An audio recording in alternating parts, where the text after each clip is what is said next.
Kerala court సంచలన తీర్పిచ్చింది. ప్రియుడిని చంపిన కేసులో యువతికి ఉరిశిక్ష విధిస్తూ తిరువనంతపురం కోర్టు సంచలన తీర్పునిచ్చింది. ఈ కేసులో గత వారం యువతిని దోషిగా నిర్ధారించిన కోర్టు ఉరిశిక్షను ఖరారు చేసింది. కూల్ డ్రింక్ లో విషం కలిపి బాయ్ ఫ్రెండ్ ను గ్రీష్మ చంపిన కేసులో ఉరిశిక్షను విధిస్తూ అంతిమ తీర్పు వెలువరించింది.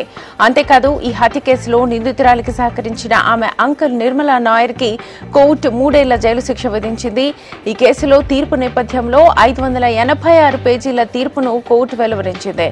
తనను ప్రేమించిన వ్యక్తిని నిందితురాలు మోసం చేసిందని, అది సమాజానికి మంచి సందేశం ఇవ్వబోదని కోర్టు తెలిపింది.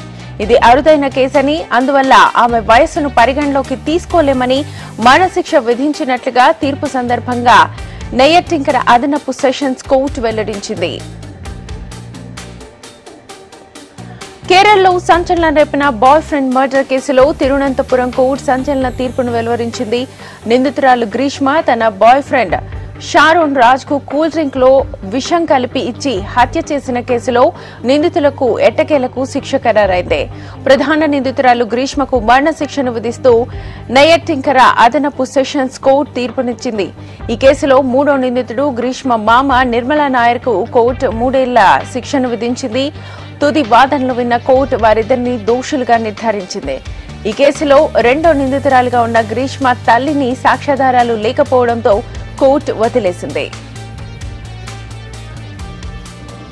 షారన్, గ్రీష్మ సుదీర్ఘకాలంగా ప్రేమలో ఉన్నారు. అయితే గ్రీష్మ మరొక వ్యక్తిని వివాహం చేసుకోవాలని ప్లాన్ చేసింది. షారోన్ తో తన సంబంధానికి ముగింపు పలకాలని భావించి ఈ విషయం తొలుత షారోన్ కు తెలిపింది. అయితే షారోన్ విడిపోవడానికి నిరాకరించడంతో హత్యకు పథకం పన్నింది. ఇందులో భాగంగా 2022 అక్టోబర్ 14న షారోన్ రాజ్ ని అతడి గర్ల్ ఫ్రెండ్ గ్రీష్మ తన పుట్టినరోజు సందర్భంగా చీరాలోని తన ఇంటికి పిలిచింది. గ్రీష్మ తొలుత జ్యూస్ లో పారాసెటమాల్ ఎక్కువగా కలిపి షారోన్ కు చంపడానికి ప్రయత్నించింది. అయితే అది చేదుగా ఉందని జ్యూస్ తాగకపోవడంతో ఆ ప్రయత్నం విఫలమైంది.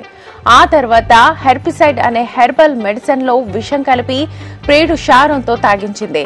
దీంతో తీవ్ర వాంతులు, శారీరక సమస్యలతో ఆసుపత్రిలో చేరిన షారోన్ 11 రోజుల పాటు మృత్యువుతో పోరాడి అదే ఏడాది అక్టోబర్ 25న ఆసుపత్రిలోనే తుది శ్వాస విడిచాడు.